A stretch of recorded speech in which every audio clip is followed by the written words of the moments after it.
Welcome, welcome.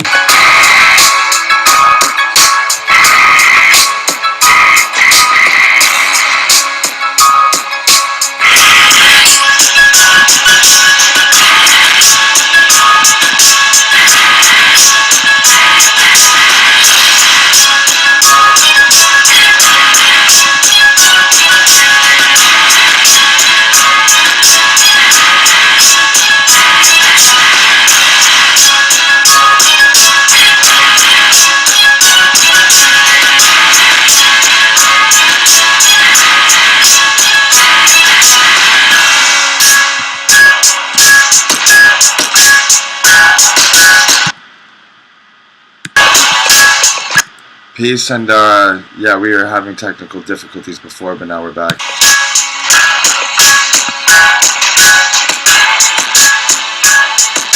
One world, one herd. What up, Jerome Turner? What up?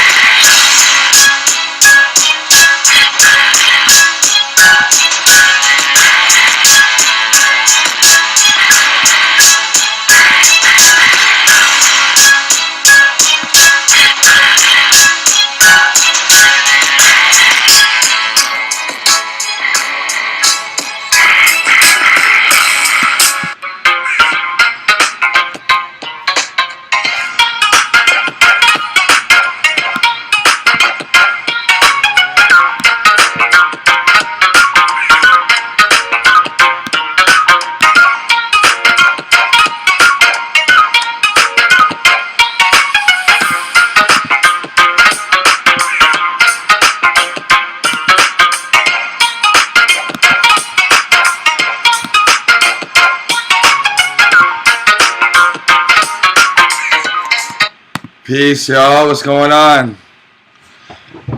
We are here, and we are doing it big today. We have a lot to kind of go over because it's kind of weird what's been happening. A lot to talk about. I mean, every time I turn on my phone and I go to like the news, some crazy discovery is being found out or whatever, but we're going to get into that. How y'all doing today, man? How y'all doing? Let's hear it for y'all. If you're at work, holding it down, listening, or if you're at home, whatever you're doing today, I hope it is beneficial. I hope you are getting the most out of it that you need for yourself, because it's so important to have personal time and to be able to heal and just be able to relax sometimes. Sometimes we take our work problems or our business problems home with us. And we just gotta sometimes learn how to separate that. I'm drinking that good, filtered, hydrogenated water, alkaline water. I think it's like a 9.5. It's perfect. I just got back from a jog. I jogged home when I dropped my daughter off to school. Then I just jogged back.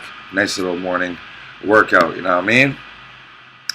Earth has a new moon. What do I mean by that? What does science mean about that? What does the Daily Mail or NASA say about that? We're going to get into that because, woo, it's pretty crazy. William's at work. He's up. He's grinding. He's early. He got on time.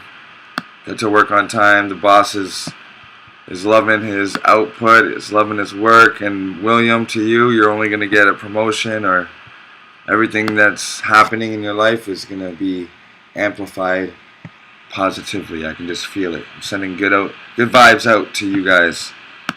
Okay, so what does it say right here? Earth has a new moon. Scientists reveal, and is here to stay for at least 1,500 years. Do you notice how they always just like amalgamate like sciences together? Like, why didn't astronomers discover it? Like, are astronomers scientists? Do they have to be a scientist? Is astronomy really that much of a part of science? I don't know. I don't know if it can be called science until it's, I mean, the observation is there, but until you're making a hypothesis, proving something and reduplicating it, I don't know if it's real. It's like a quasi-science. Quasi is like pseudo. Quasi is like half and half. Okay, we're going to hear a lot about quasi coming up right now. It says a space rock. These are some of the These are some of the headers. A space rock called 2023 FW13 was found with the Pan-STARRS telescope, Hawaii. Experts say it'll keep on circling our planet for 1,500 years until 3700 AD, and another quasi-moon found back in 2016 could be a fragment of our moon. Now, you know, man, we are going to really dissect this because they give us pictures, right? They give us pictures of the so-called quasi-moon, and of course they want us to believe it, and of course it's CGI. Like, I mean, the moon is definitely close enough to get a real photograph of, but they give us the, why don't you give us the moon picture that you found when you discovered this quasi-moon? Well, because it's all fake. It's all fakery, guys. It is all fake news, just like Donald Trump says, fake news, fake news. It's all fake news. Look at them in the back. They're all here. They're all here. They're all looking beautiful out there. They're all here for me. They're fake news. Now, you know, one thing that I realize whenever they are showing us these like quasi-moons is that our moon is nice and spherical, right? Our moon is it's shaped in the shape of an oblate spheroid. I don't know if they're calling it an actual sphere or not, but when you look at it in the sky with your naked eye, you see it's like a perfect sphere. So what happens to all these other moons? You know, they say that they found one back in 2016. It was the same thing. It wasn't like this perfectly graded off little chunk. Now, if you had like a chunk of something, I would imagine that like that offshoot, that like that piece that broke off, to be becoming more of a sphere quicker than the moon or the Earth, right? Because like what's really happening here is the moon from the Earth, and then now they found a piece of the moon in space. Like, it's just so we're here to break this down, okay? First of all, they always are showing us this this jagged kind of rock that they could just make on any kind of program, put a bunch of holes and dimples in it, and color it black and white. You notice that there's no like gold in there. There's always like gold planets and like gold and gas giants with alcohol clouds and diamond planets, but when they show us the stuff that's in our atmosphere, there's no minerals in it. It's completely unmineable. Don't even think about going to mine it, because all the precious metal planets are beyond our reach. It's just crazy, guys. I mean, just the things that they come up with, right? It's kind of like a comic book, right? You can make up anything you want, put a backstory, and then boom, the people are going to believe it no matter what, right? So this is the image they give us. They give us a little sun way in the back, which is, honestly, it's lighting up too much of the Earth, so their graphics department is pretty shit. And then it's lighting too much of this side of the moon, so of the quasi-moon. So let's just see what they have to say about it, and let's break it down and just catch them in their bullshit. Basically, that's what we want to do today. We just want to catch them in their bullshit. Earth has a new moon, or at least a quasi-moon, a new study has revealed. A quasi-moon is a space rock that circles the Earth, but is gravitationally bound by the sun. It circles the Earth, right? But its gravitation, its path is bound to the sun. Now, this quasi-moon called 2023 FW13, it sounds like a friggin' new Silverado truck. Yeah, what happened to like lunar or like cool things like Muna or Albatraeus or some shit like that? What's up with the codes? FW13. It sounds like a swear word. It was discovered by experts using the Pan-STARRS telescope at the top of Haleakala. Haleakala. I hope I'm pronouncing that right. Is a volcano in Hawaii. So there is an observatory in Hawaii, and they are usually used as like a center to create lies. It's like, oh, look at this like incredible thing we found, and it's real because there's a real place on Earth that observed it. But what they're not telling you is that there is no space, and it's one of a handful of known quasi-moons. Now, you know what? When we were growing up, right, in science, and we had the Hubble telescope go out there and take some pictures, how come there's not like mad moon debris flying by or like this quasi debris? And how come when we look out with our telescopes, if it's circling the Earth, we can't find shit? I have a telescope. I haven't seen any debris. Nobody's seen debris pass by. Now, they're thinking that, remember, in 2016, they found a bunch of like satellites or rocks or whatever out there floating, and they're saying it could have been from the moon. But how come it's not caught up in the moon's gravitation? How come it's not caught up in the Earth's gravitation so that we're seeing it like go by like on a yearly basis or a monthly basis? Like, it's like so different than the moon.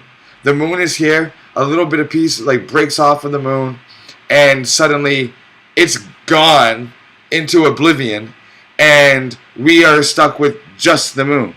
It's pretty crazy. What's going on, Trucker Trade? My Canadian brother, he says. Yes, doing it big in Canada here. I said that with like no enthusiasm at all. Doing it big in Canada. I mean, it's nice now because the summertime, it's peaceful. We have free health care.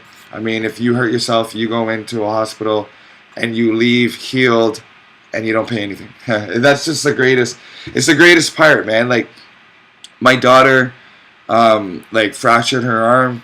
We brought her in. They healed her up. They wrapped it up. They put the gauze or the cast on or whatever. We leave. No money. I got these stitches here because I like really damaged myself. The skin was just hanging off. Go in, get it stitched up, and I leave. No money. Of course, I paid higher taxes, but it's better than a tax to carbon or a tax to NASA or a tax to some war thing going on, right, that we have nothing to do with. I mean, in America, you guys really got to get on board with the free healthcare. I mean, we pay taxes so that if my neighbor's little girl gets hurt, guess what? She gets it for free. If this homeless person is walking, is stumbling at night, twists his ankle, fractures his ankle, goes to the hospital, it's free. You get shot, they do the operation on you, you leave, and it's free. Okay? Now, you might have to pay for things like wheelchair rentals or like crutches, which will be like $30, $50, but you're getting healed for free. And there's no way you're getting rejected. You don't have to show anything. Yeah, we have health cards, but they'll figure that out later. You tell them their name, their address, your date of birth. They'll find you in the system, and you get that free health care. You're walking out of the hospital for free, and there's no like crazy wait lines. You're getting looked at. You know what I mean? Anyway, so I hope that's something that America could adapt, because it's just such a good feeling, you know. You think that nothing's going to happen to you, but what about your loved one? Or what about somebody else cutting you off in traffic or assaulting you? You know what I mean? It's not always about what you're doing out there and how safe you're trying to be. Or what about your cousin, your daughter's daughter? You know what I mean? So I hope that you guys can get on board with the national free health care. Okay, so experts think the ancient cosmic companion. Just say what it is, like the quasi-moon, like the ancient cosmic companion has been in Earth's vicinity since 100 BC, and we've never known about it. So you have people like Copernicus and all these other, greats, you call them, all the Ptolemies and people that are creating the model of the universe that we live in, debating and using the telescopes and all of that stuff, and you're telling me that we're just finding out about this quasi-moon circling the Earth, but is bound to the sun, gravitationally speaking, since 100 BC. This thing has been floating around before Christ, and they're just finding out about it now. Where is our money going, people? Where is our friggin' money going? This is just crazy. And they say it's going to keep on circling our planet for at least another 1,500 years until 3700 AD. Now that is just crazy to me. That's just nuts to me. I'm going to edit my, not the title here, but I'm going to edit the information here in case anybody wants to send me through a PayPal. And I got the last PayPal that was sent, and I want to tell you I'm so thankful for that.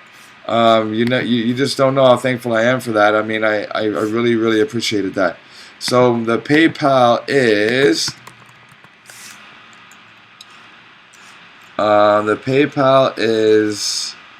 Masterpiece9. Okay. Guys, this is just crazy. I mean, the NASA, I think they just, okay, this is what I think NASA is, and other types of departments like this. I think NASA is a place where they recruit nerds, and they ask the nerds, or, you know, and I say this in like a loving way because I'm a nerd. I mean, I wouldn't be so into this if I wasn't a nerd. Okay, I'm a geek.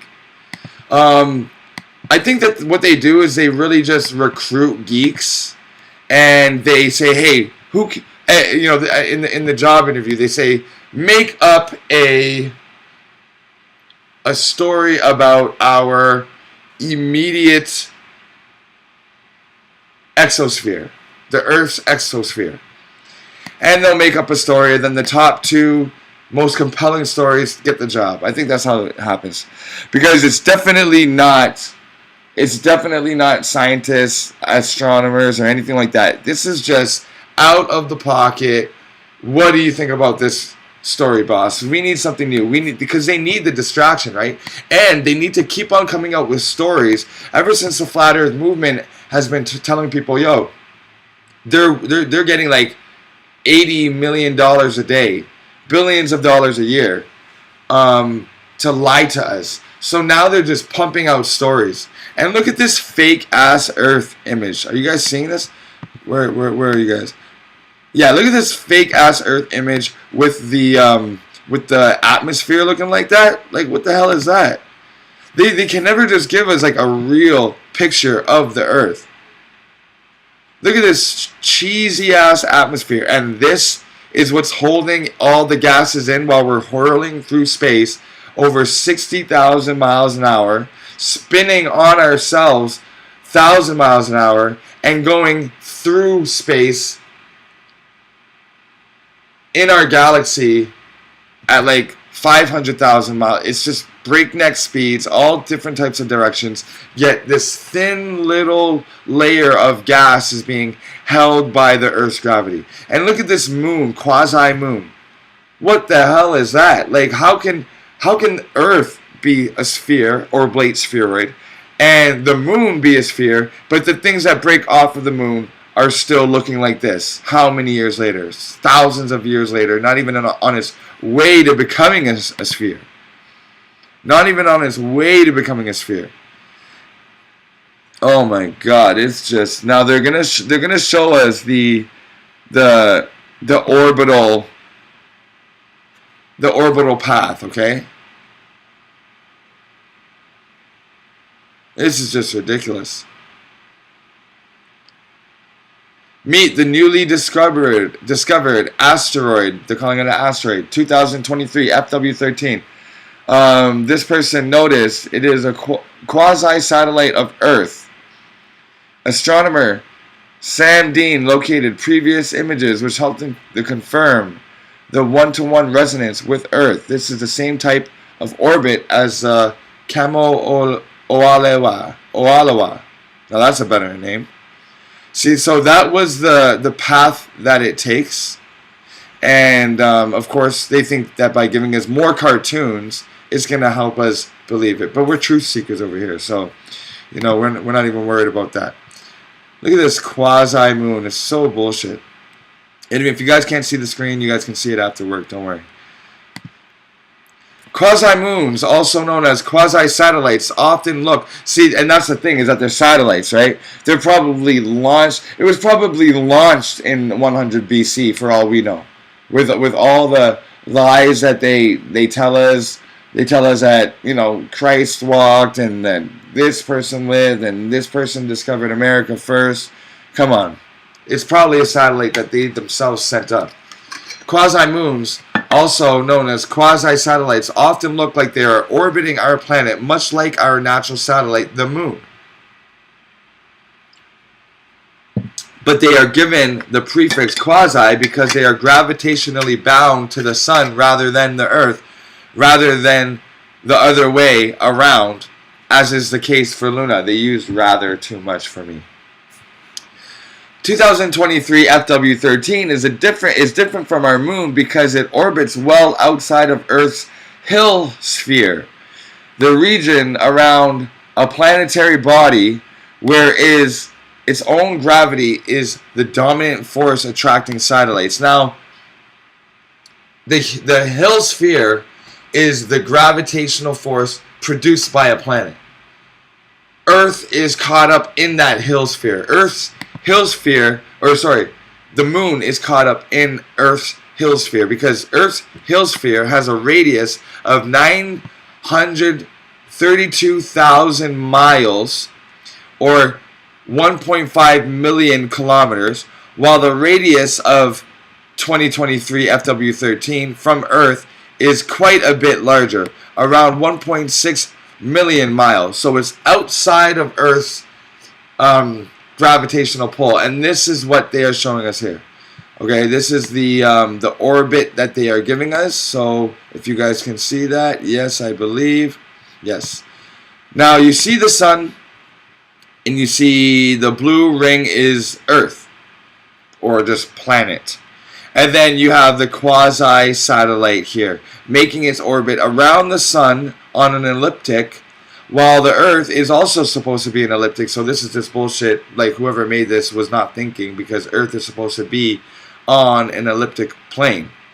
And then they give us a more detailed one where the sun is, of course, in the middle, because they're heliocentric. You have Mercury and Venus on the right, and then you have Moon on the left, and that means that Earth is also there.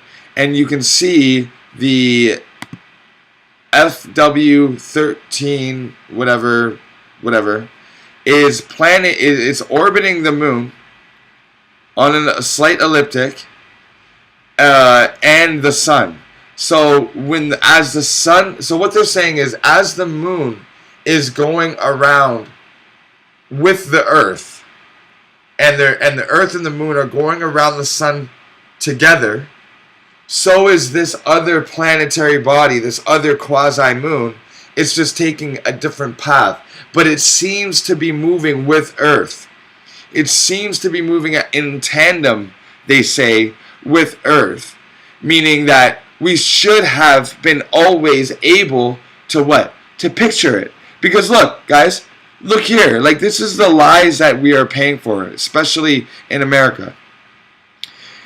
If this is the new satellite, the 2023 FW13, and this is the moon here, then you can see at some points they're supposed to cross path. At some points they're supposed to intersect, or one is just gonna miss it by a hair and come right in front of the moon.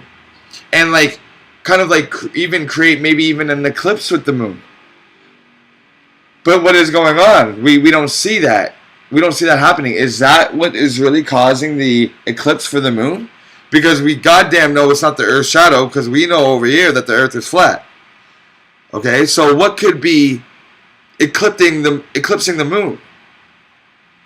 Is it this new satellite that's moving in tandem with the Earth? I don't know. Let's see. Let's read on. The dimensions of the loop that the quasi-moon makes is about 0.18 astronomical units in radius. Okay, an astronomical unit is from the Earth to the Sun. So this is less radius than that distance. It's so large, though, that the Earth plays essentially no role in its motion. So you're telling me, and you're telling the viewers, the smart people that are watching this right now, that look at the path of the 2023 FW13 and look at the moon right above it. You're telling me that Earth, which is holding on to that large moon, lets this quasi-smaller moon just pass literally right in front of it. Literally, like a stone throw away.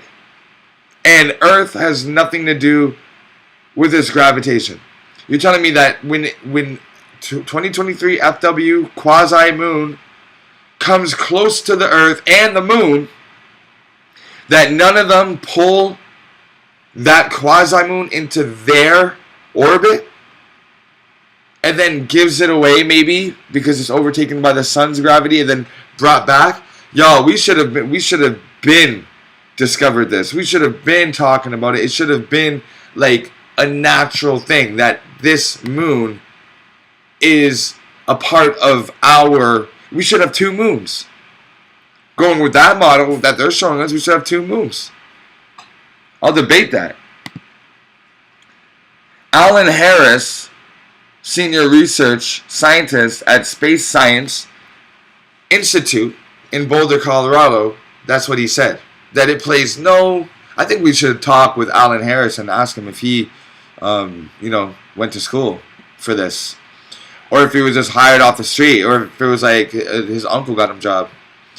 Did your uncle get you this job here? Like, how did you beat out somebody that was more qualified because you were, I don't know, black or something? Are you just like a rich boy and your dad was a scientist and his dad was a scientist, so now you're a scientist and you're just making shit up? You're telling me that a quasi-moon that probably came from the same destruction that the moon came from, because remember, they told us earlier in 2016 they found another quasi-moon that could have broken off from moon, and that the asteroid belt is a result. Whatever happened to the asteroid belt? Remember in Star Fox you had to like fly through the asteroid belt because like we kind of knew that there is an asteroid belt between here and the sun or the moon. Like what happened to that? I think they got turned into the Van Allen belts. So you're telling me that a piece of little rock, like a little piece of rock compared to the Earth, is going around the sun with us, basically. Okay, we're both going around the sun because it said that this new satellite is going around the sun, is gravitationally attached to the sun. The Earth, gravitationally attached to the sun. And you got them literally crossing paths every so often. And the Earth doesn't take it into its gravity and the moon and pull it down? Something's not right here, guys. I think this person just got the job from knowing somebody, right? It's not about what you know, it's about who you know. Okay? Now, I'm going to another website here because I like to be thorough. Some estimates suggest that 2023 FW13, which is the new moon of Earth, has been Earth's cosmic neighbor. Earth's cosmic neighbor. Not the moon, not Mars. Now we have a new cosmic neighbor since at least 100 BC, and that the space rock will continue to follow this orbital path around AD 3700, and then it's going to fuck off and get some ice cream. It's going to meet a new feminine, it's going to be, actually this is the feminine moon. This FW stands for feminine wanderer. And in 37 AD, it's going to meet MW13, which is the male wanderer 13, and they're going to meet up, crash into each other, and have kids and moons of their own, or something like that. Because what is crazy is that it says here that they know that it roughly came before Christ, if you believe in that, and then they say it won't leave for another 1,500 years or so, and they can say that with like a straight face. Oh yeah, it'll just be orbiting us for another 1,500 years, and then after that it's just gonna fuck off and go somewhere else. Like, what? Who do they think they're talking to? We're not dumb people. We gotta raise up against this stuff, man. It seems to be the longest quasi-satellite of Earth known to date. Well, yeah, when you invent space exploration in the 50s and are piecing together all these theories, and then in 2023 you look back and date it at 100 BC, yeah, I guess you can make any piece of rock the oldest. Following 2023 FW13's initial discovery in March, space observers dug into the data and found observations of the asteroid data all the way back to 2012, according to Live Science's sister site, space.com. So they looked at it and said, hey, wait a minute, we knew about this before. We've actually observed things about this in 2012, but we just said, fuck it, they don't gotta know it. Let's just keep on showing them CGI stuff, and we'll tell them about it in another 10 years. Put it to the back burner. I got things to deal with. Let them know that there's a moon that's like ours traveling with us in 20 years, and let them know it'll be orbiting us for another 1,500 years. Despite hovering relatively close to Earth, like close enough to get caught up by Earth's gravitation. Oh no, because it's like 0.1 mile or kilometer or whatever it is, million miles outside of Earth's Hill sphere, which I had no fucking clue of. I know that there's an exosphere, which is like the outermost regions of our planet. But now they're telling us that there is a Hill sphere, which is the gravitation that is produced by a planet itself. And despite hovering relatively close to Earth, this quasi-satellite likely isn't on a collision course with our planet, because nothing is. The Earth is flat and we are safe. But they want us to believe that no one is safe. Have you guys seen those compilations on YouTube where it's like every newscast, every news station is saying, no one is safe until everyone's safe. No one is safe on this planet. They say, Alan Harris says, the good news is such an orbit doesn't result in an impacting trajectory out of the blue, but maybe out of the black, maybe out of the deep velvety black of space. It could collide with. See how they say these words, collision course, and it's relatively close, but nothing's gonna happen. Guys, we're safe here. The Earth is stationary. We're moving around. Nothing's going to take us out. Nothing took out the dinosaurs. There's no such thing as dinosaurs. We're on our own here. There's other lands that they're hiding. They say, this is not Earth's only quasi-companion. They say that back in 2016, the rock that they found, it sticks similarly close to our planet during its orbit around the sun. And in 2021, a study suggested that this asteroid could actually be a fragment of Earth's moon. So why is the moon so smooth? And why are these fragments so jagged? Yet if I was to take like a piece of like Play-Doh or rock or like sand, I could shape a sphere in my hands quicker than I could shape a sphere of a bigger size. Right? The smaller it is, technically speaking, the quicker it should smooth out. Right? Less pieces to cut off. But look at this picture that they give us, guys. Look at this bullshit. Look at this CGI bullshit. I mean, that's some bullshit if I ever seen it. And how come there's stars in the background of this photo. I mean, shouldn't the sun be like kind of competing with all that contrast?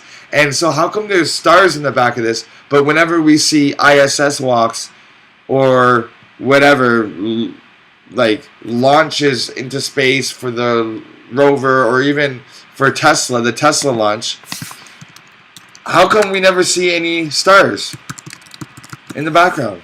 They choose when they want to show us stars. So we have this jagged ass piece of rock, still jagged, but the Earth, Mars, the Moon, they're all perfectly smooth. And you look and they have stars in the background, as you can see here. And then we look at the Tesla launch, or the Tesla fake space launch with the car, and there's absolutely zero stars in the back. Guys, this was the biggest sham in our lifetime. I mean, look at this. And remember, Tesla said, it looks so real that it looks fake, right? It's so real that it looks fake because it's so real. When obviously they just put this car in a studio, put a light orbiting around it, and they called it a day. This is just, I mean, that was just horrible. I mean, you're literally publicizing the fact that you're adding more space junk. Yet when we are looking at pictures of the Earth from space, quote unquote, we see none of this space junk, none of this space debris. We see no flying cars in the back, no old pieces of space junk that they sent out there. Any missions where they had to like disengage with the engines or whatever should still be floating out there. Metallic bits, pieces of gold, who knows? Pieces of oil, branches from trees, who knows? This should all be out there, right? People, dead bodies. What about the crash? The crashes, right? The astronauts, like nothing's out there. Yet they tell us that Earth's satellites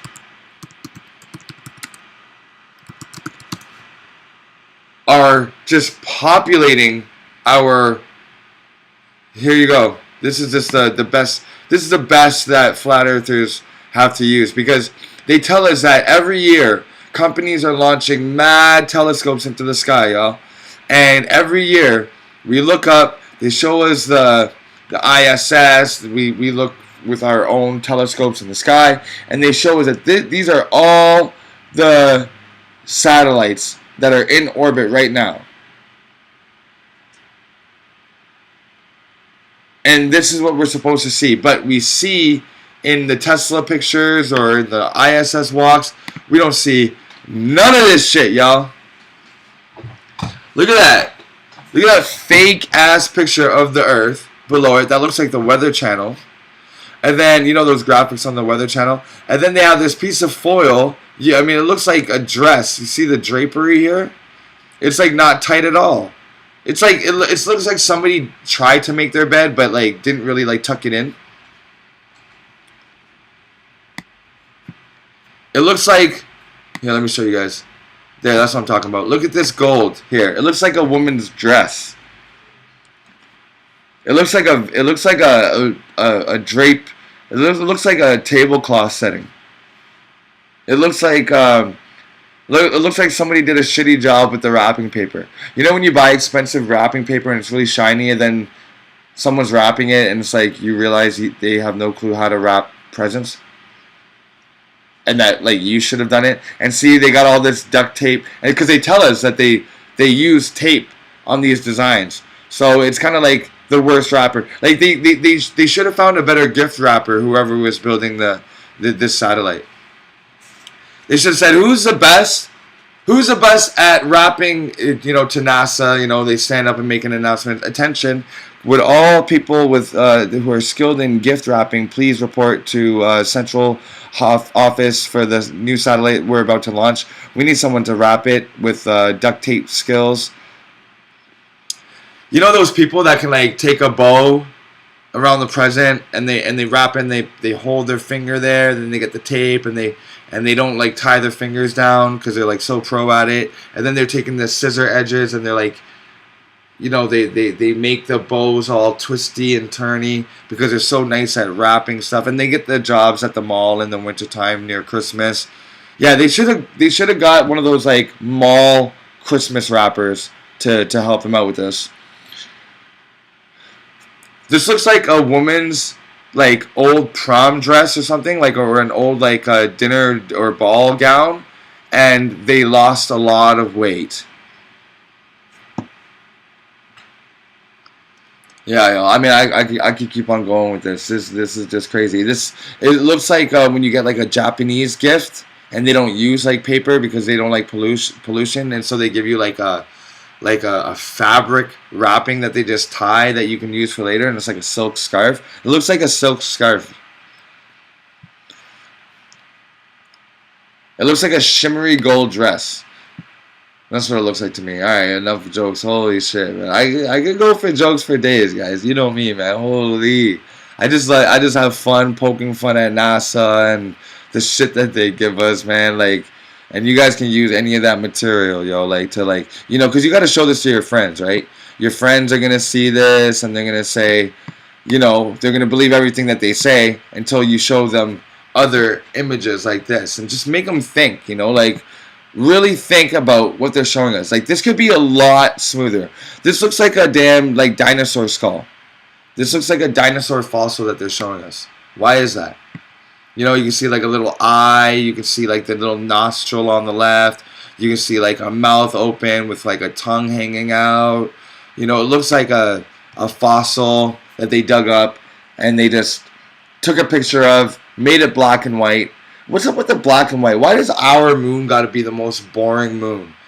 How come like other moons? Did you guys hear about like one of Saturn's moons is spewing water? Hold on.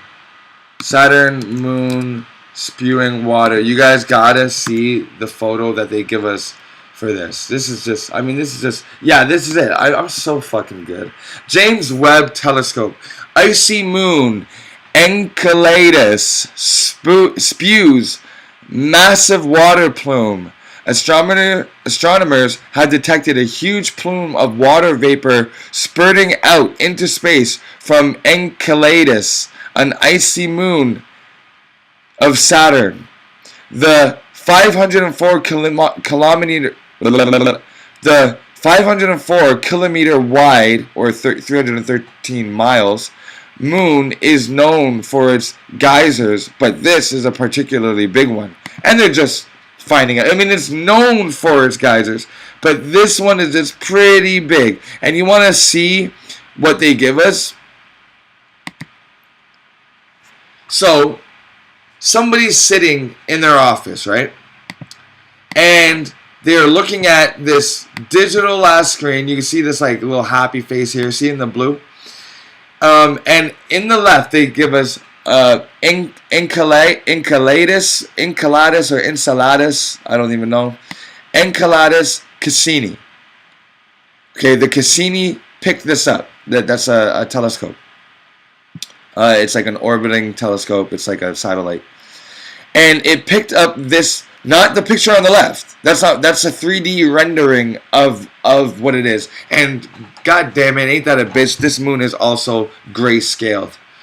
Man, I feel sorry for moons, man. There's no, you know, orange and red in there, kind of like Mars is.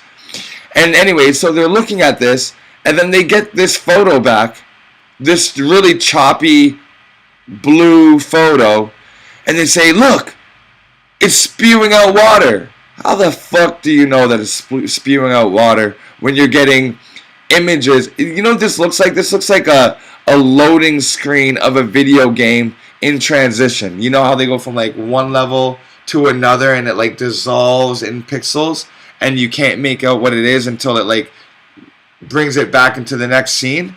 That's exactly what this looks like to me. And why does it look like a smirking smiley face? See how they be playing with us, y'all? Now they look at this white picture here. This one pixel. This one that's circled in red. This one pixel is supposed to be the moon. And all of this like lighter area coming from underneath it is supposed to be the water spewing out. The geysers spewing out the watery mist. The plume is what they call it.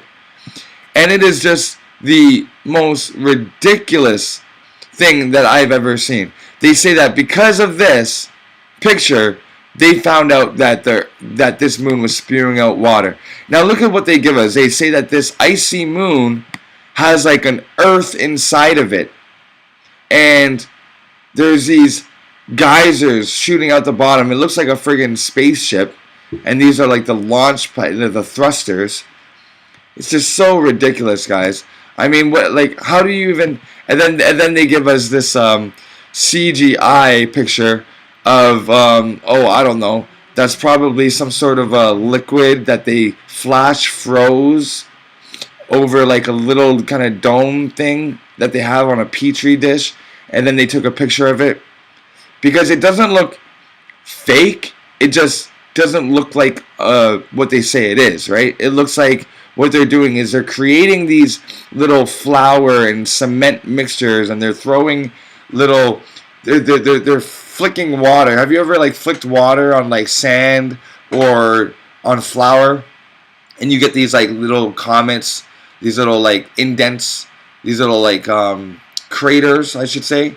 You get these craters in the flour, and then they just shine a light on it, and then they zoom it up, and then they black out everything because there's goddamn no stars again, and then they call it a planet. So it's super easy to make this. You can like, you know, you can make it in your oven at home. You can make any of these at home.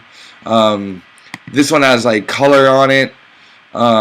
Europa has a little bit of color on it, and it's just like, I don't know, man. It's like I said, let's hire some young writers and let's get them to write some stories and hire whoever's story is most compelling. So now they say that Saturn has like 100 moons, plus 100 moons, which is ridiculous. I mean, technically, the rings of Saturn, since they're these icy blobs and these icy rocks and everything like that, it should have hundreds of quasi-moons, right? So, anyways, guys, we're going to move on from this story because I covered it all. Now now you're up to date on what they're saying we have out there, and it's complete bullshit. So, quasi-moon, don't let people catch you off guard with that. And now we're going to quickly move to the wildfires. Okay, so let me just get a picture of the globe, Earth. And the reason why I called it fires on flat Earth, I'm not trying to like, you know, like hashtag this and like try to get more clout or anything like that. I'm just trying to understand and trying to show you guys what wildfires would be like in space, like if we were really on a globe. Okay, so let's go to a picture that kind of ooh, I like this. I like this. Okay, I'm gonna keep that in mind. I'm gonna send that. Okay, so check out this picture of Earth. And we're going to read this breaking news about air quality alerts because a Canadian wildfire causes air quality alerts as the smoke hits the U.S. Yes, that's right. That is coming from us, y'all. Because Canada, we lit. Canada is lit right now, bro. We on fire. Like Busta Rhymes said, fired up. Okay, now this is like a little, like I know that there's a slight haze in the air, but this is a little overkill. Come on, Globe and Mail or whoever, Washington Post. This is a little overkill. Like, it's not, let's be real, yo. It's not looking like this right now. And if it is, well, shit, too bad. But that's what happens when we're living on a flat, stationary, non-moving, non-rotating Earth. You see, guys, as Earth spins around 1,000 miles an hour or kilometers, whatever it is, And as it's moving around the sun at like 60,000 kilometers or miles an hour, and then as that whole, the sun and the planets and everything are moving around the Milky Way at like 200,000 miles an hour or something, and then through the actual universe itself at like 500,000, whatever the numbers are, it's like breakneck speeds. That should be like Earth's own filtration system, right? Because there's no barrier on Earth, which is like a big gunshot to the establishment right there, just shooting up this globe idea here. Because as the Earth moves, you see how, like, if you move your hand through the air right now, wave it back and forth, what are you going to feel? You're going to feel air. And that friction, like, you can dry your hands off like that. You can shake water off of your hands by just moving it and flicking it, right? And as Earth is turning and moving and rotating and orbiting through space, it should be like refreshing our air. And like we should have a tail, right? Like asteroids do, like comets do. We should have a tail, but we don't. And they say that the atmosphere is slightly elongated behind the Earth, which is complete bullshit. That means that somebody's sky is bigger than ours. Somebody's sky is constantly... No, actually, it means that our sky is constantly rotating. Because think about it. Like, our sky is constantly stretching. Because if I'm in Canada and I'm into the sun, I'm going forward, that means that the night side, or the side that is being pulled, it has a higher sky, a longer tail, right? Look, comet tail. We're gonna take this nice and easy today, guys. No rush. You know, it's just like, it's laughter mixed with information. So you see how these comets have tails, guys? If you guys are looking at my screen, Earth should also have a tail, right? Earth's tail. And that, if that was true, then that would, look at this, they give us a magnetic tail. Well, if we have a magnetic tail, then, you know, let's not bullshit. Our atmosphere should be stretched out as it's going, right? So if you look at these images of the tail, look at the red here. That would mean that if this Earth is spinning around, and catch up with me, like try to stay on point with me, guys. As the Earth is rotating around into the tail, and now we're looking out where the tail should be, that means that the sky would be higher. And as we are going to the front of the Earth, we're moving, that sky should be compressed and be pressing up against the Earth because it's moving with the Earth. And then the tail of the sky should be behind the Earth as it moves. So that means that would technically mean that we're moving into high skies and low skies. High skies, low skies as we orbit and rotate. But that's not what happens at all, obviously. I mean, it's just obvious. These are all the questions that you have when you really think, when you really use, like, critical thinking, right? You can come up with a whole myriad of questions. Now, look at this Earth. I find this to be very interesting. This is an artist's rendition of what they feel like the Earth should be like. And I like that because it has depth, right? Now, you're looking at these clouds, like, coming up off the Earth and kind of having this smoky, you know, into the atmosphere type of effect. And that's more or less what should be happening, right? The wildfires, because let me show you guys the wildfires. The wildfires that are sweeping, it should leave the Earth. Instead, it's staying on the Earth, creating a haze, as you guys can see in this video here. It's creating this haze all over the north part of North America, just because one province has a wildfire problem. Okay?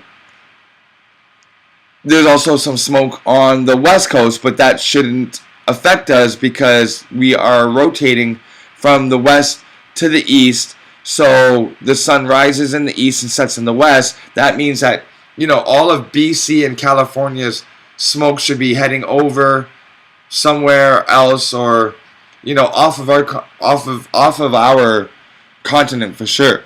Like it should be going to Japan or something. It says low pressure swirling clockwise over Nova Scotia, meanwhile, is making for a conveyor belt of northerly winds that is pumping the smoke south over the Great Lakes. It says that the satellite imagery Tuesday evening showed smoke covering the northeast and extending into the Carolinas. The thickest extended from Lake Erie, Ontario, near New York City. Now, again, guys, it's a fucking graphic that they're giving us. Like, give us some real shit. Give us, like, a real image. And I can find one for you. I'm going to find you. I'm going to find you guys. That said, poor air quality reached as far as Minnesota on Tuesday, all the way from Canada, according to airnow.gov. Airnow, God fucking gov. What's next? Like sneezenow.net. You have birdsnow.us, volcanosnow.hawaii. Like what is the website for everything these days? And a few hints of smoke were even flirting with Georgia, the Georgia-Florida border. Well, if they were flirting with the border, now we're just getting into something. The way that they write their articles is just funny. The words that they use, like up here when it was saying the satellite imagery on Tuesday evening, and they had to let you know it was on a Tuesday evening because it's like it makes it more real. Environmental agencies plastered air quality alerts across an expansive swath of the Northeast and Mid-Atlantic in effect into Wednesday, cautioning that sensitive individuals, including those with heart or lung disease, what you mean like mad people with COVID, and the young, should limit strenuous activities and the amount of time active outdoors. Did you guys hear about how they're putting the vaccine into food nowadays? And there's a couple U.S. states that are pushing back, but there's also other states that didn't even know it was happening. U.S. states, COVID vaccine in food. I'm going to show you guys I ain't capping. Okay?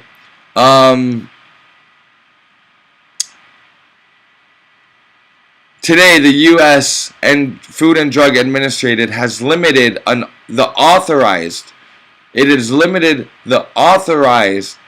use of the Janssen COVID-19 vaccine to individuals 18 years or age, whatever. Let's see. Vaccine uptake in the air.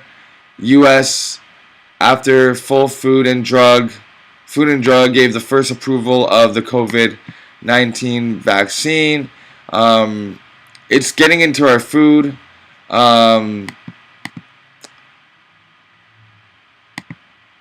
It's just crazy, man. Like, you think you can escape it, but they won't. And I don't think that there was as many fatalities as they wanted with the whole pandemic, the plandemic. I don't think that there was enough fatalities. They didn't reduce the population enough in the world like the Georgia Guidestones wanted, like it stated it would.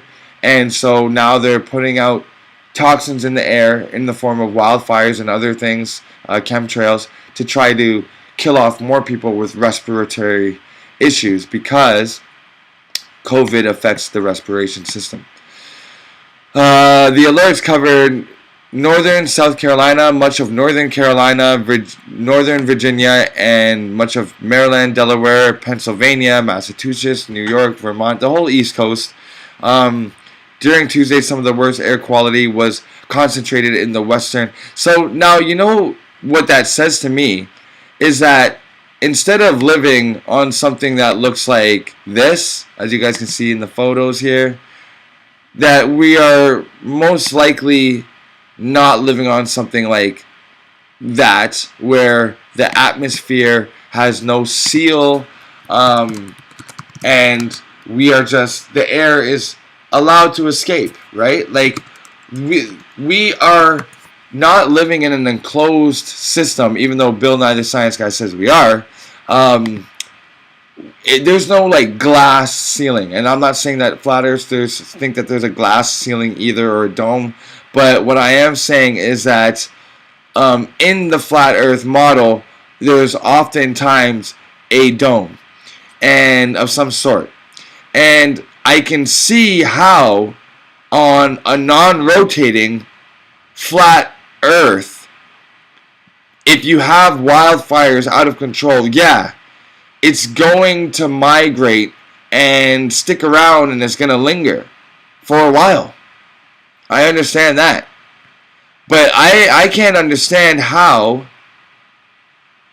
you think that we could be living on something like this, on a globe, and still think that wildfires can retain itself, its smoke, and stay smoking and smoke out other people and affect the air quality. Why isn't it just going up and out like a rocket into quote unquote space, right? Why wouldn't the smoke just billow up and out of this earth, right? I mean, if we're spinning at 1,000 miles, if we're rotating the sun at 50,000 miles, give or take, if we're going in the galaxy at like hundreds of thousands of miles and through space at even higher hundreds of thousands of miles, why is there any pollution problems at all? You know, like, look at this image here. It should just be spewing off into space. Just, if we have a wildfire, it just spews off into space. It wisps away into space, just like you're seeing here. I would rather them give us something like this than what they are giving us, like this. These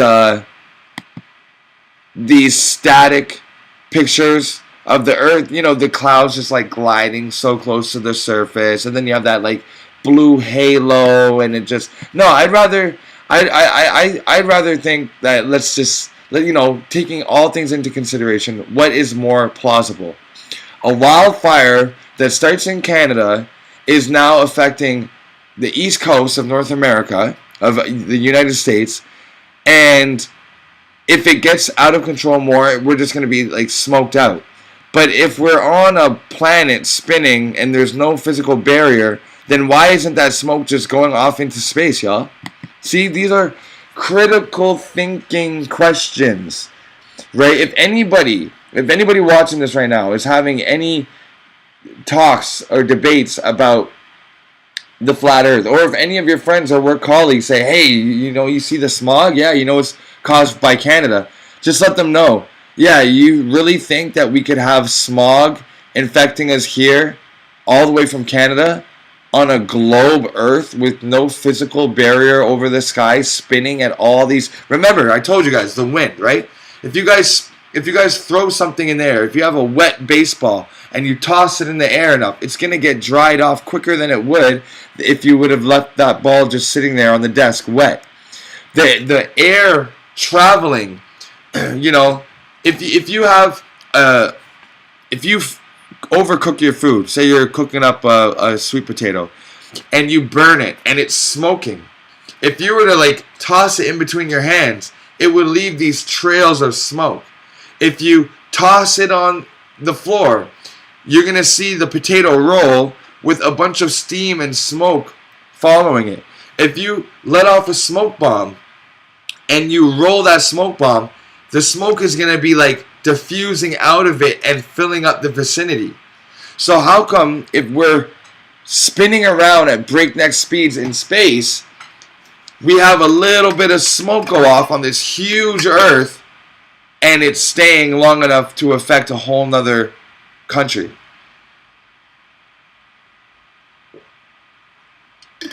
It's just stupidness, y'all. I'm done, man. I'm done with it. I'm just so done with like the lies and the what they give us. It's just, Oh, it's just ridiculous. I don't even want to talk about it. I'm going to get to the chat before I get out of here. So, yeah, I mean, Earth has a new moon apparently, y'all. Earth's got a new moon. And apparently now wildfires can drift into different countries on the globe while we're spinning through space at breakneck speeds. That's the reality we're living in right now. So it's just crazy. North Carolina, what up? I've been to North Carolina. Come on and raise up. You gotta take your shirt off. You gotta, put it around your hand. Spin it like a helicopter. You know what I mean? If you're in North Carolina.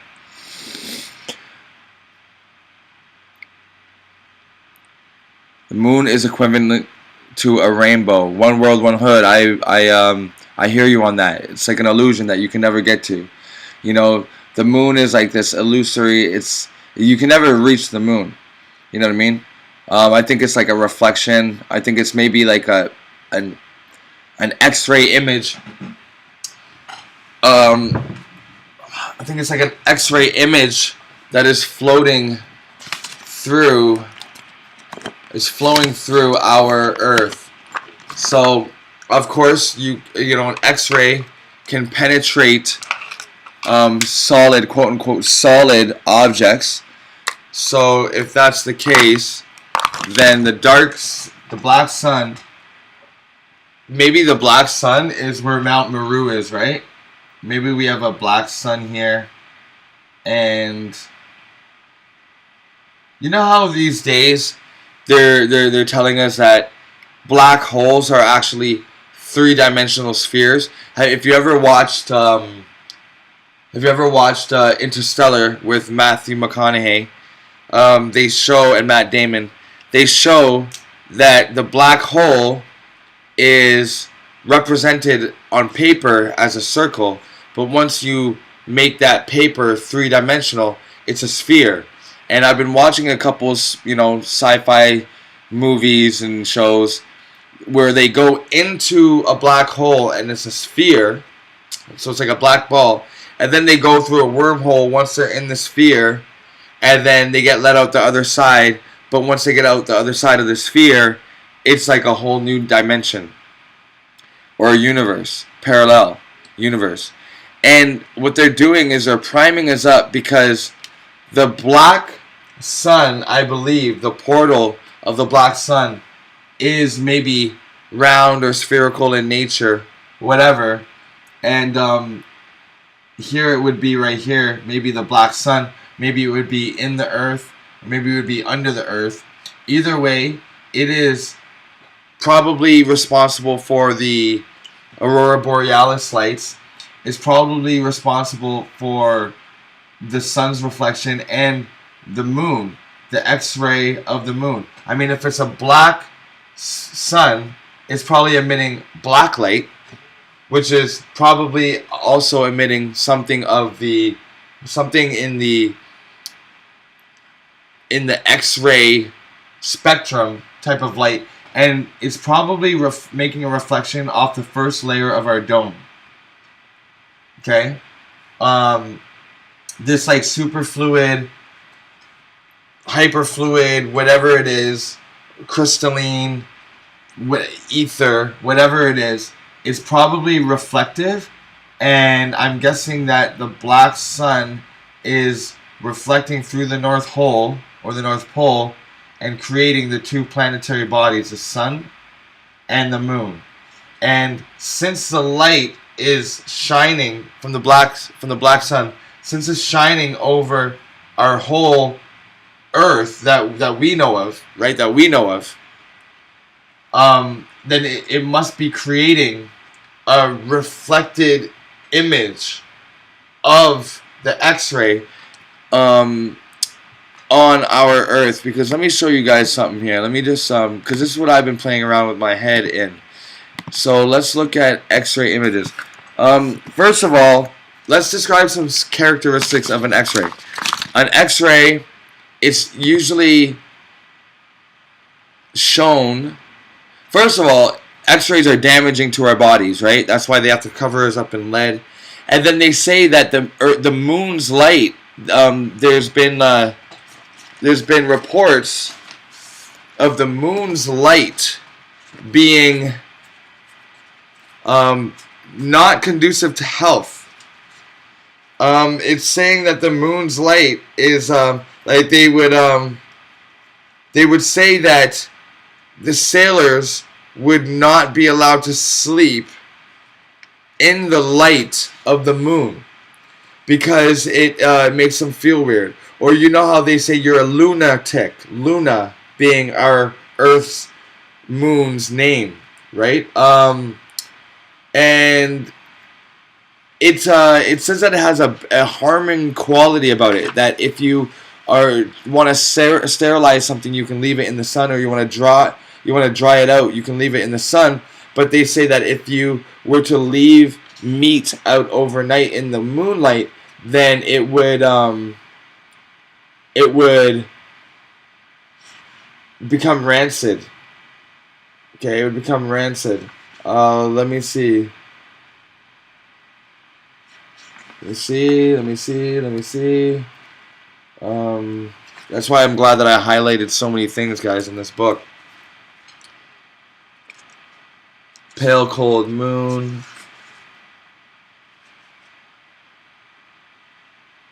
Okay, well, I can't find it right now, but if you guys have this book, look at it up. It's called Zetetic Astronomy, Earth Not a Globe. Okay, so it's just letting us know that like sailormen and everything, they would not let their crewsmen sleep outside in a full moon, and other kind of tales like that. So if I'm sharing the screen, I am. Okay, so what is a quality also of an X-ray? Another quality of X-rays are black and white imaging, right? Like this photo of this hip here, right? Black and white imagery. Now, if you look closely, you can see like this person's like leg or something in the background, but the light stops and gets bounced back off the bones, off the calcium or whatever. The minerals in the bone, magnesium is in the bones. Well, what's in the earth, right? The earth is made up of a lot of minerals in it, right? The minerals found in earth are staggering. Earth, let's see, earth, minerals. The minerals on earth are, I mean, titanium, gold, silver, iron, copper, all of these minerals, right? So let's pull up a picture of the moon. And is it possible to think that the moon is an X-ray image of the Earth, and what we see as the white spots, the hyper white spots, are hyper dense minerals? And you know what are also hyper dense full of minerals? Volcanoes. Right? Volcanoes have so many minerals collected in one spot that it's like beneficial to bathe in the mineral waters of the volcanoes. If you know Dr. Sebi, the Usha Healing Village, he has told us that the healing baths, the hot water springs, are located in the veins of the volcanoes. So if we have hyper concentration of minerals at these volcanoes, then what do they also look like? They'll look like craters, right? Because volcanoes look like craters. And so if the black sun is shining through the earth plane and casting an X-ray image on our dome or whatever it is doing, then it's not hard to imagine how all of these minerals, see how this rim, this circular rim by the volcanoes is created, these circular rims, these crater looking objects. That's how you're going to get the reflection of the shadow of the X-ray, right? So here we have X-rays, right? Now imagine a bunch of volcanoes in this, and you can kind of see the porous nature of the bones. You can kind of see how these bones, it looks like there's a surface a rigid surface. You can tell that there's like a complexity to it, a texture to it, right? It's not just super smooth, right? And then you have holes in the bones, right? And you can see when these bones are overlapping, they get more and more white because the minerals are, it's getting more and more caught up in the X-ray and being bounced back to the lens of the X-ray. And that's how you get like these thicker parts of the X-rays, right? So we look at the moon, black and white. It's an X-ray photo. And we look at the X-rays and they're black and white. What else do we notice about X-rays? We notice that they're always done with a black piece of paper, a black barrier. So if we look up at the night sky, we see that there's blackness, but we don't see a barrier. But a lot of flat Earth pictures show a dome, right? Whether it's a solid, because you know even the photo paper that the X-rays on is kind of like this. Hear the sound?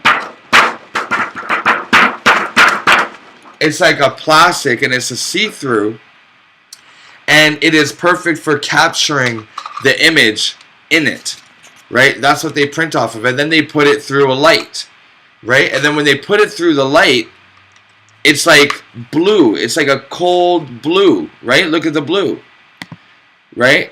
We look up at the blue sky and we see this kind of like this white thing, this white moon kind of passing through it.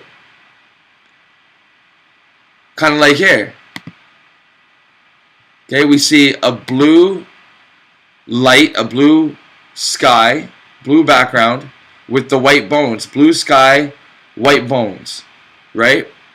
See, I like to look at other things, as above, so below, but also as below, so above. People often forget that other side of it. It's not just what's up there is down here. It's what's down here can be used to prove what's up there, and that is the Hermetic law of correspondence. If you guys don't know your Hermetic laws, get up on them, because they're real and pervasive, and they are withstanding the test of time.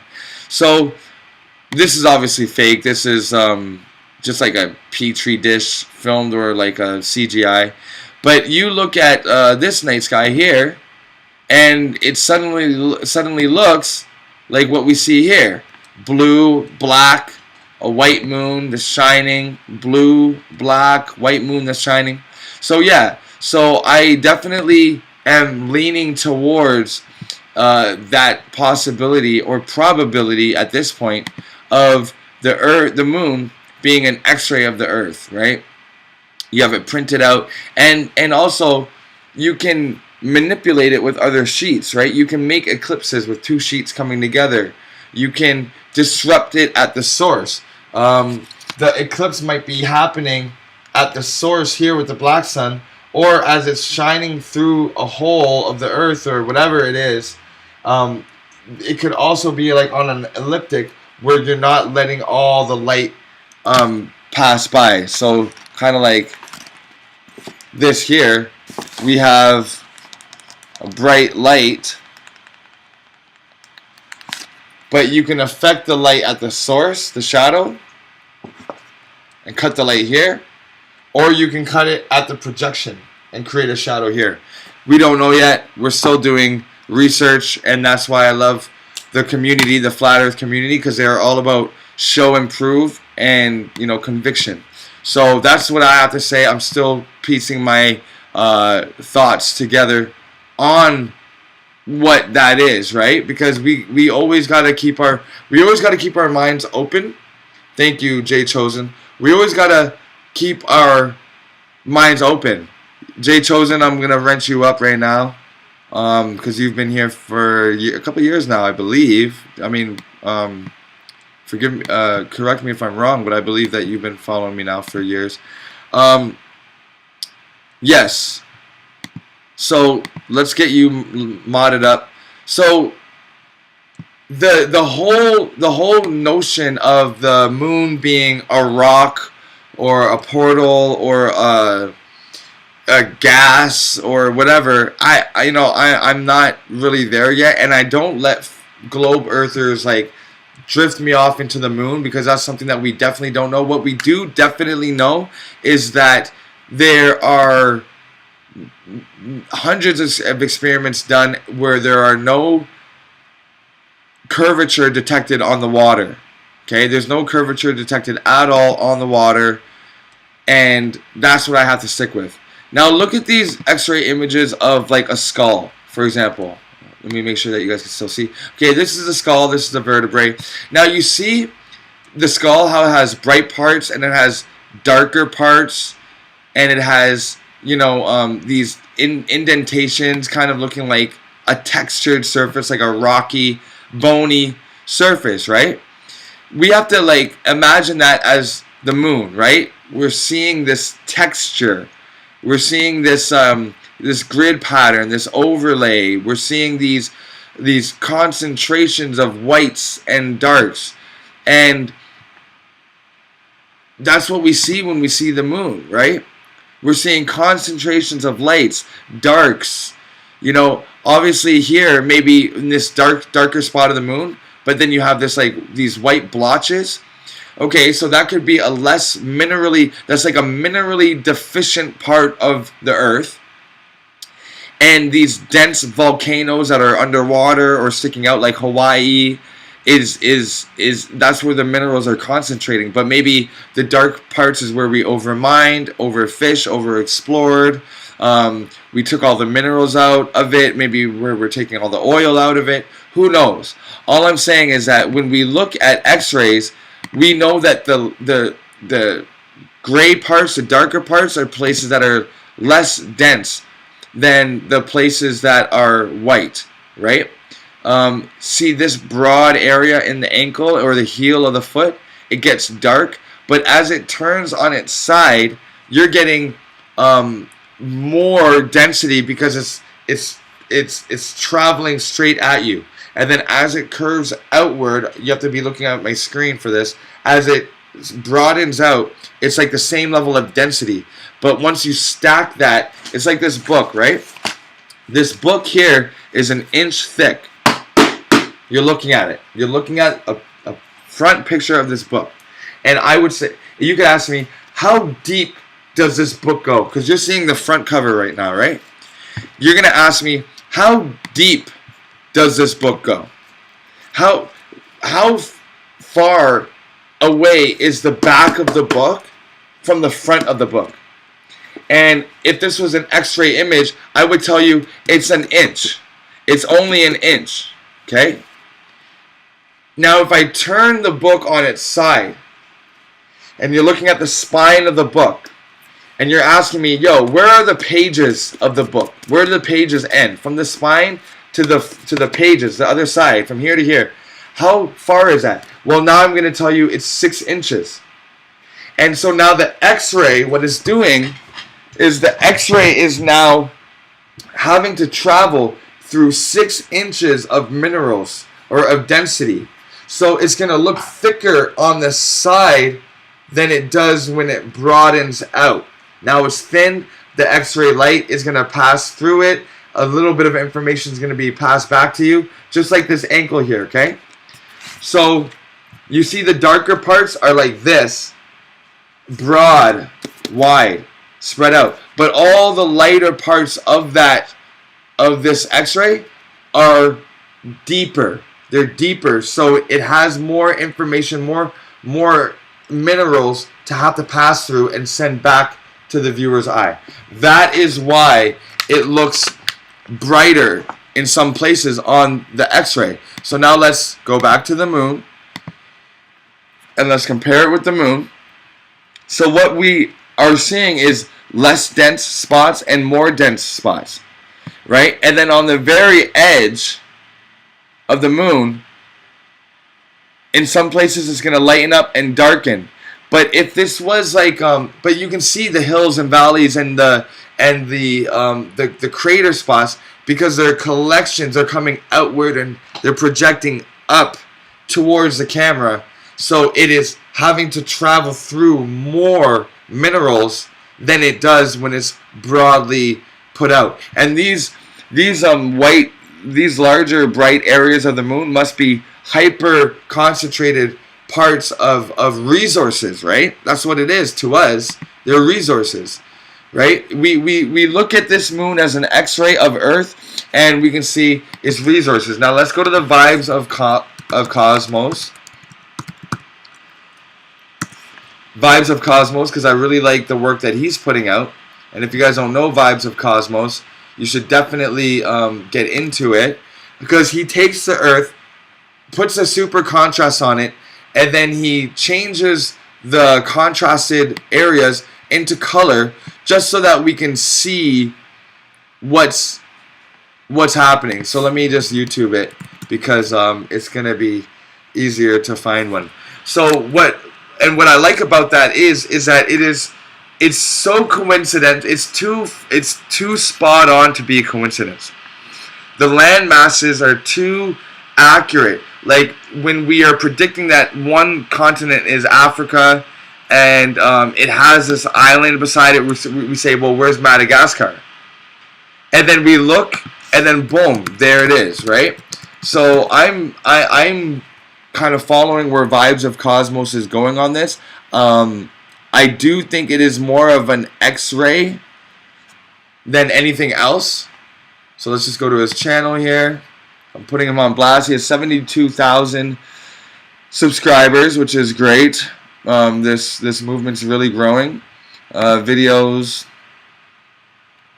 I gotta watch these documentaries too, because he has these documentaries where this woman with a thick accent is speaking, and to me, I feel like I'm just watching like nothing but truth. You know what I'm saying?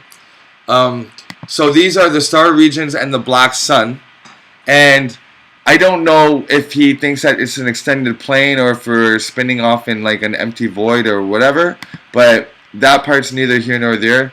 All we know is that there is a black sun, like the order of the black sun. There is something that is steering the motion of the celestial bodies above us, and this is just showing how this sun, it moves closer and upward and downward, and the cosmic radiation refraction, positive and minus, creates the sun and the moon, and on different angles it creates some sort of an orbit.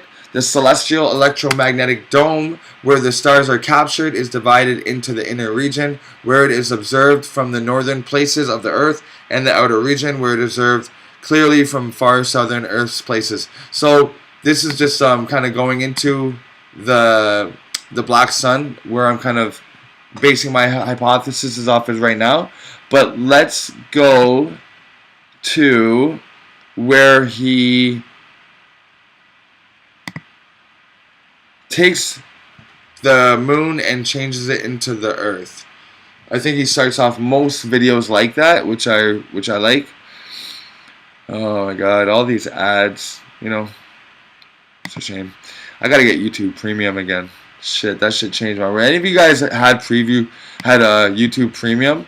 That shit is just wicked, yo, because you don't get ads and whatever.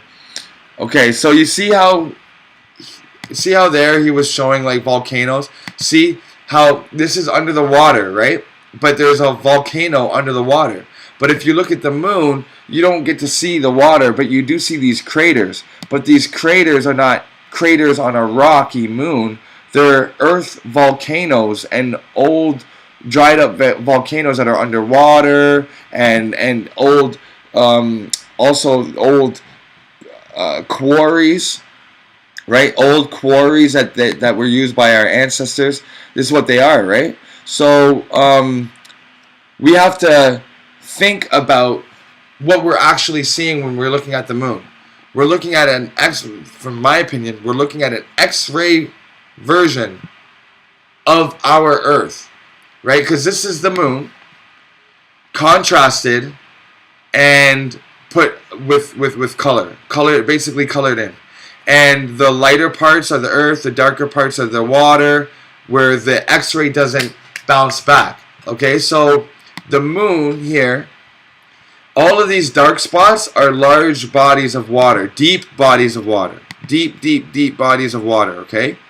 And we don't see it reflected back as bright white because of what I said. there's no mineralization in the water, right? So look what he does here, guys. You have the moon that we're all looking at. You have that classic black background of an X-ray, that bluey haze that I'm going to show you guys, that bluey haze. See?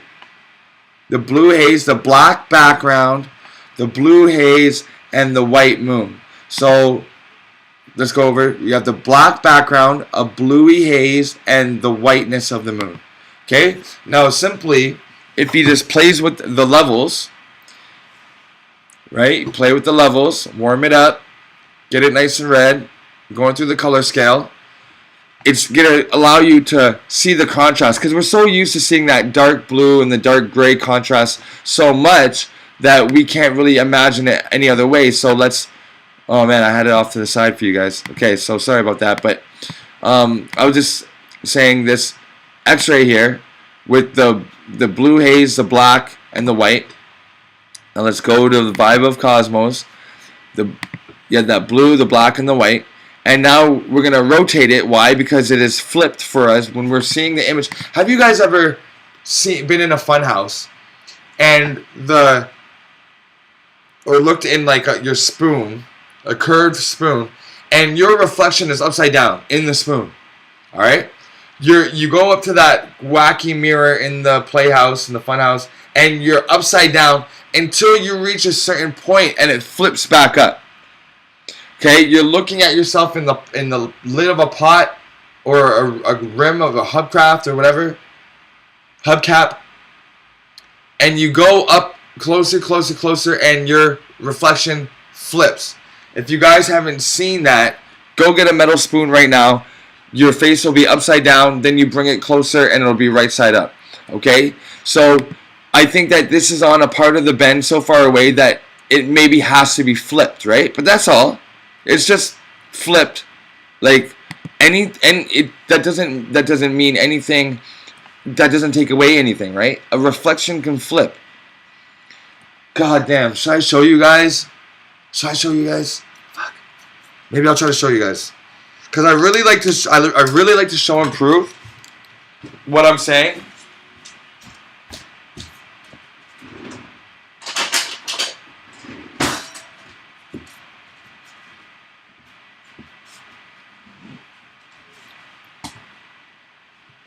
Okay, got a spoon, and actually, I'm really happy I did, because I'm going to show you guys something.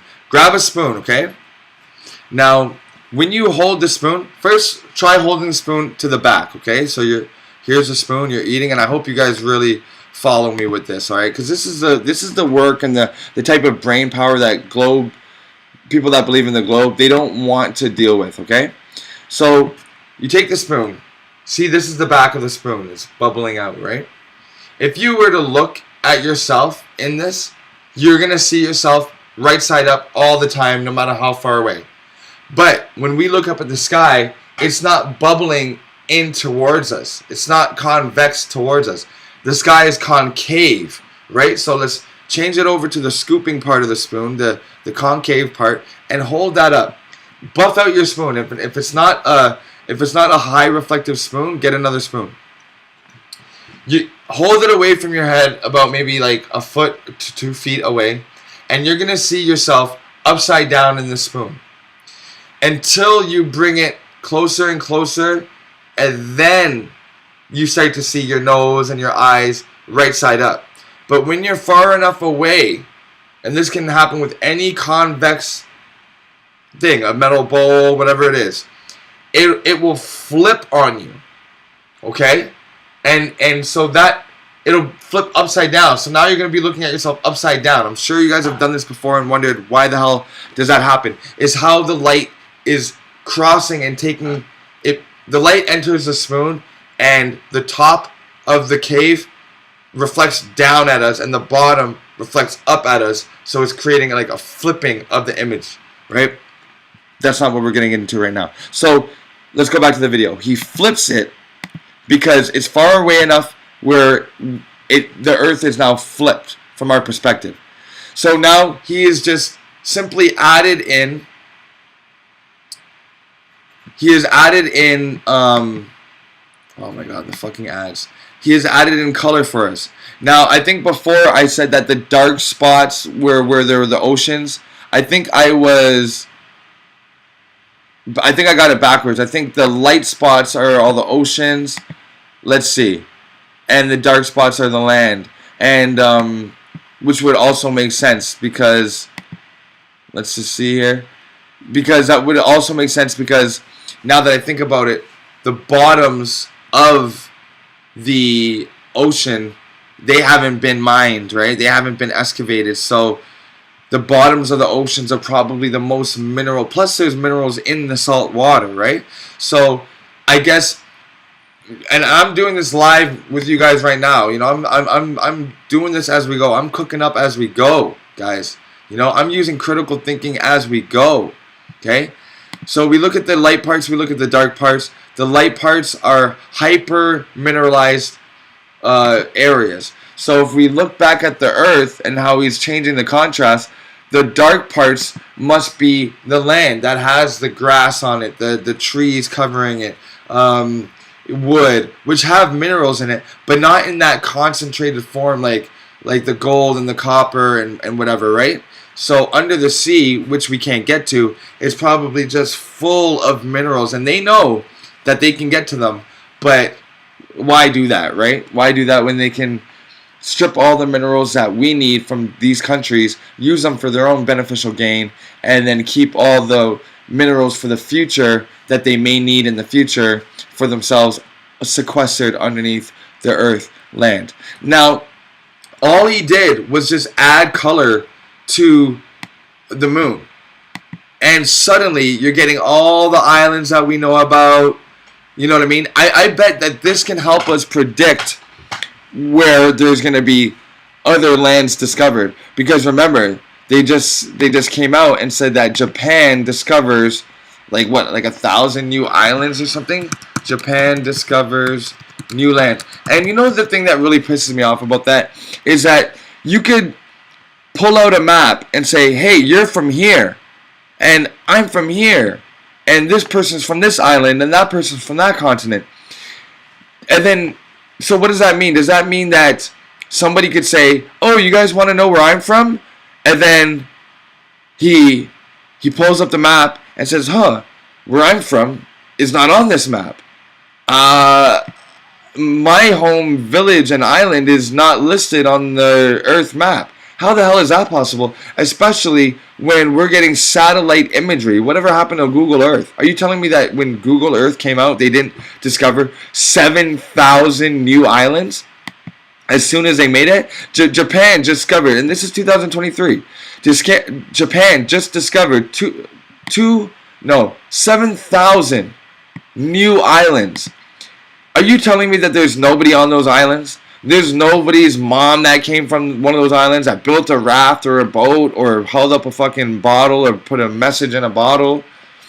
Nobody used a mirror. Nobody has mirrors over here that's glaring and that hits a pilot's eye. It's breaking news. And don't tell me, my bad. Don't tell me that there's like full out vegetation and trees and shit looking like 100-year-old trees on these islands. So it didn't just emerge out of the ground this year. You know, it didn't just like come up out of nowhere. It didn't rise up out of nowhere. You're looking at this and you're saying, I can't believe that they just discovered 7,000 new islands, leaving you like, what? Are you kidding me? Guys, that's 7,000 new islands. Now, let me put that into perspective. How many Philippine islands are there? You guys are going to be fucking blown away. How many Philippine islands are there? There's 7,641 islands in the Philippines. Okay? Now let's look up the Philippines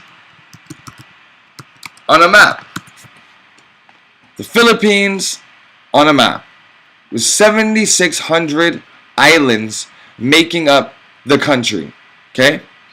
Now, when you're looking on a map, you're seeing these islands. You see Manila, you see Panay, Palawan, Negros. Oh, Negros. Black people everywhere, guys.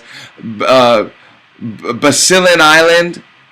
Guys, you're telling me that the Philippines itself has 7,600 islands, and then Japan just discovered 7,000 islands, and it didn't go notice until now. What the fuck does that mean? And that means that what the hell is our satellites doing for us? I mean, I thought there was hundreds of satellites in the sky. You're telling me that we're looking at images of the blue marble, we're getting satellite imagery, but we somehow seem to have missed 7,000 islands that are almost as much as the whole Philippine nation itself, and you just discovered it? That's some bullshit, y'all. That is some fucking bullshit. Like, new unknown island. Like, nobody took a boat outside. Nobody had a pair of binoculars. Japan just got binoculars, guys. They just invented binoculars. They're like, wait a minute. What is that over there across the sea? Is that 7,000 new islands? Holy! We gotta report this, guys. This is breaking news. 7,000 new islands. So, I bet we can use this Vibes of Cosmos method, the Vibes method, that's what we're gonna have to call it, to see this. Now, well, let's see what the Vibes of Cosmos Earth projection of the moon. Let's see what that looks like. Let's see if we can find a grouping of 7,000 islands, okay? Because I mean that would be something. So let's see. Japan. Do they go over Japan? Vibes of Cosmos. And what I like about Vibes of Cosmos is that he has formulas, okay? Because in debates they're always asking, "Where's your formulas? Where are your formulas?" And people are like, "Well, we don't need formulas. We don't need formulas to prove flat Earth." But it's like, well, no, you don't. You really don't. But can we make some, goddammit? Like, have we really lost so much astuteness, education, that we don't know how to create formulas anymore? Now look here, guys. Look here. You see Grenada. This is off the coast of Brazil. Grenada, Barbados, St. Lucia, France Dominica, Puerto Rico. All these little islands, right? Up here in the top right-hand corner.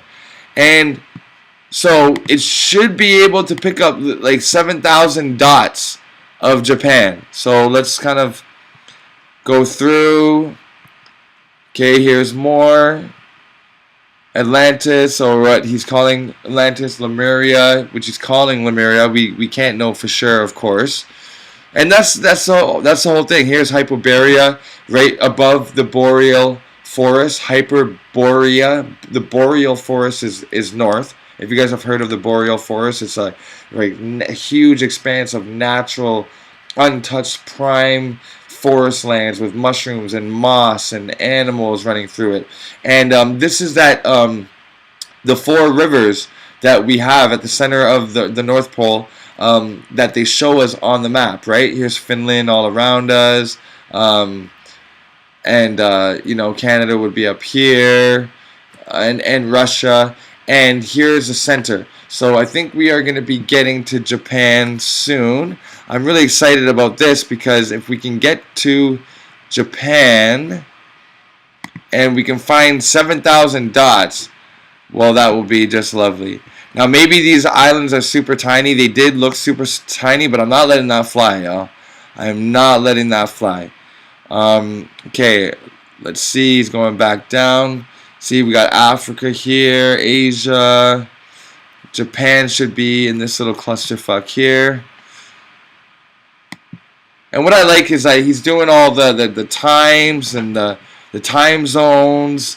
He has formulas, or she. It could be a she, right? Vibes of Cosmos. I mean, the narrator's a girl, right? So why wouldn't the whole director of this channel be a girl, right? It could be.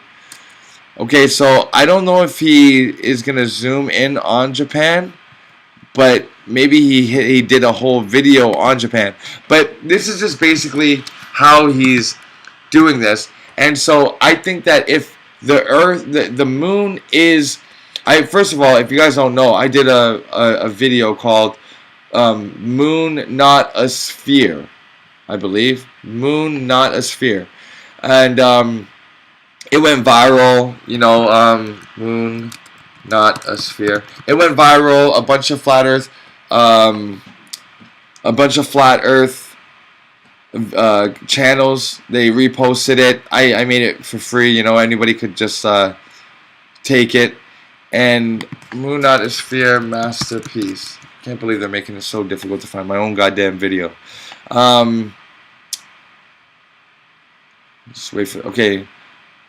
The Shadow is the Smoking Gun by Masterpiece. 13,000 views. That's just off my channel. The bigger channels that shared it, it went huge, like millions of views. So I'm the author of this, Moon Not a Sphere. That's how long I've been into this. It was 5 years ago I made this, guys. That's how long I've been into this flat Earth movement here, right? And in the video I discussed about how the shadow should be warping over the moon's surface if it was a ball. You see how the shadow here? See how the shadow here creeps up on the Earth like a Pepsi, like that Pepsi logo? See how it just kind of creeps up? It has those bends in the Earth. We never ever see that on the moon during eclipses, right? So I like to, yeah, see how it just creeps up, bends. It looks like that Pepsi symbol, and it bends off of the Earth, right? This is my video that I did, and I did this in my mom's basement, right? Because she had the space. So that's what it is. Now, whether the Earth is a huge sphere that's way bigger and we're living in a crater, so that everywhere we look at the bottom of the crater, it's just like flat, large crater. Because, you know, they give us these pictures of craters, and we're supposed to believe that the Earth is round, is a sphere, is a ball, and the crater impact sites are like flat, right? That's how I know that they're old, dried up volcanoes.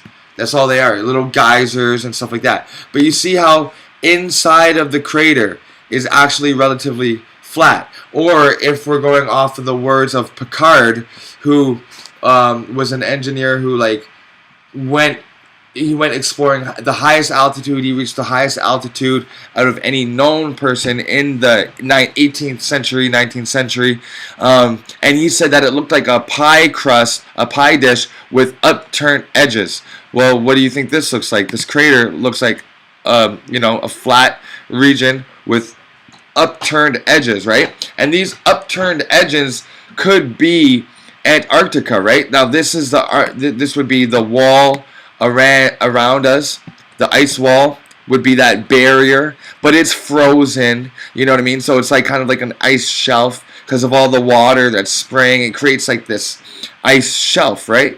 And then you travel the ocean, and so this flat piece of land here would be like the ocean. And oh, my bad. And oh my god, the inner green that we saw here, sorry, my bad, guys. The inner green, see that inner green circle that we saw? Oh my fuck. Okay, that inner green circle would be similar to where we live, right? That's our ring, that's our ripple, that's our part of the Earth where we live. Let me just move this over for you guys. Why isn't this showing? Here we go. Okay, so you guys feel me on this when I say this, right? So let's imagine that the green part was our continents, and what's inside is where we live with all the rivers and all this stuff, right? So this could be like where we live on our flat Earth. And then outside of this crater is the unknown lands, the worlds that they're hiding from us.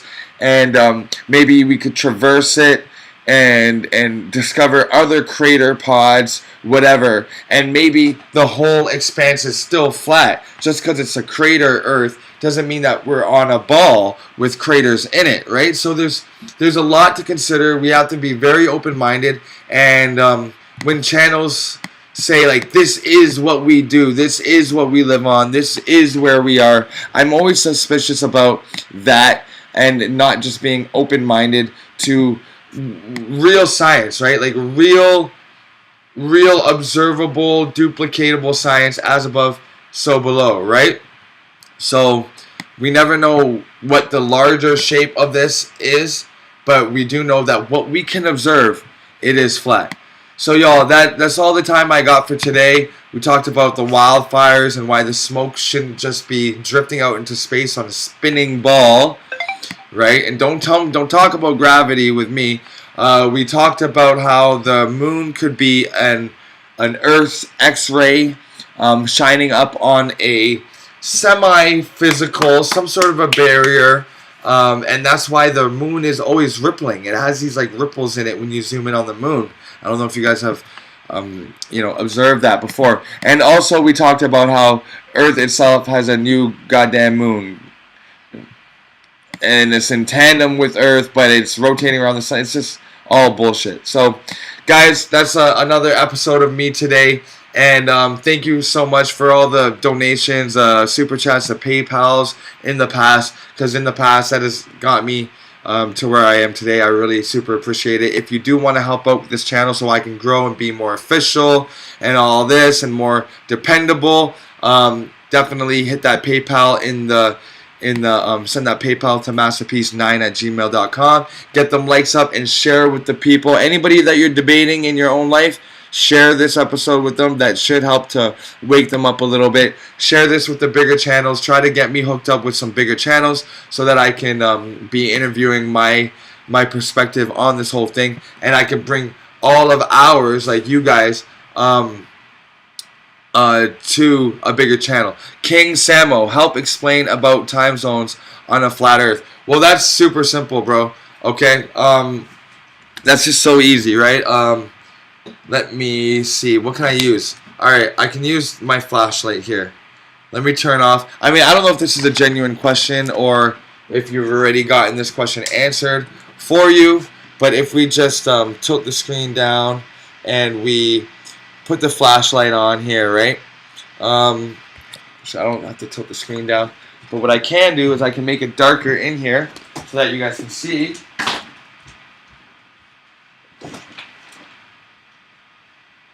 Okay, so now it's kind of dark in here.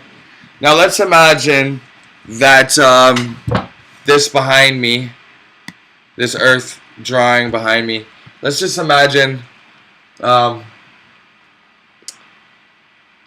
this is gone. Let's just imagine that this is just a flat Earth, right?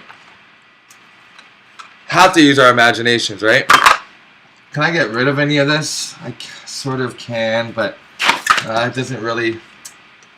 well, kind of making a mess over here, guys, but I really want to answer this question before I get out of here, so let me do that.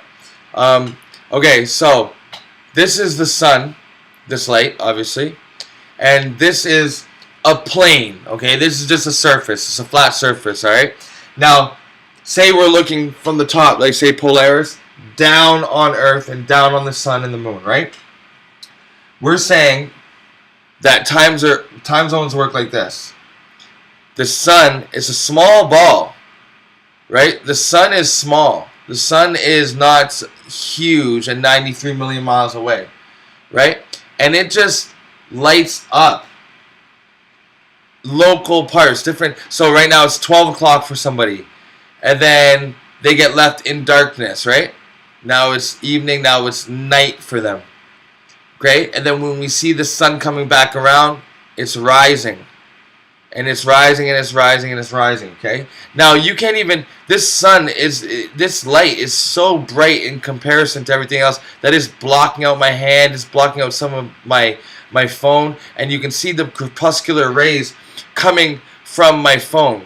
You can see the rays of light beaming outward like a clock, like the clock face, beaming outward, right? And so as the sun moves and travels, before you can even see the sun, it starts to get bright, right? That's your morning sunrise, and then now the sun is into view, and it's going around. It's 12 o'clock for people in Japan. We're sleeping in America, and then now it's getting bright, sunrise in America, and then the sun comes. It's creating shadows, hard shadows. See how the shadow moves of my finger as it goes? Kind of like what do you call it?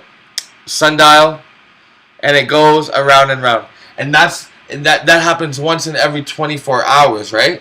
So you have 12 o'clock noon, 12 o'clock midnight, where it's pitch black where you are, and then the daytime comes, it's the morning, and then it's 12 o'clock noon again, right? So that's how time zones would work. And the reason why they're all equidistant and all the time, everybody has a time zone of an hour, is because there's 24 hours in the day. So everybody has that 1 hour gap of where the sun is going to be above them, right? So this is noon, 12 o'clock noon for somebody here. As the sun moves this way, it's 12 o'clock noon for somebody over here. And we're at like midnight there, right? So that's how different time zones work. So if I'm here and it's 12 o'clock noon, then I know that it is, and it's moving this way. That means it's like 10 a.m. here, and you're not going to get the sun yet. But when the sun does move from 12 and it's 10 o'clock here, suddenly this is going to be their noon. And then this is going to be 2 p.m. here in the afternoon. And then as we move down here, it's going to be 12 noon down here. And it's going to be 2 p.m. here. And it's going to be 4 p.m. up here, for example. And as the sun moves away from it, it gets 8 p.m., 9 p.m., midnight, 1 a.m., 2 a.m., 3 a.m., and all the way until 12 noon again. So that is how the time works on the flat Earth. Guys, this has been a really great presentation. This has been a really great day. I hope you guys have a great day yourselves. We're gonna get deeper into this, guys, and I'm always here to answer more questions. So keep them coming in, and I love you guys. Peace, and happy Wednesday, happy hump day. Shit, man, if you're at work, it's the worst day of work, but hopefully you got something that'll brighten up your day, and hopefully I can help you get through the day. Yeah, Jordan's ship. You are observing clouds behind the sun. That's just the craziest part, man. That's the craziest. That's the smoking gun right there. All right, guys, I gotta go. I got things to do, places to go, and people to see. So I will be back hopefully Friday morning.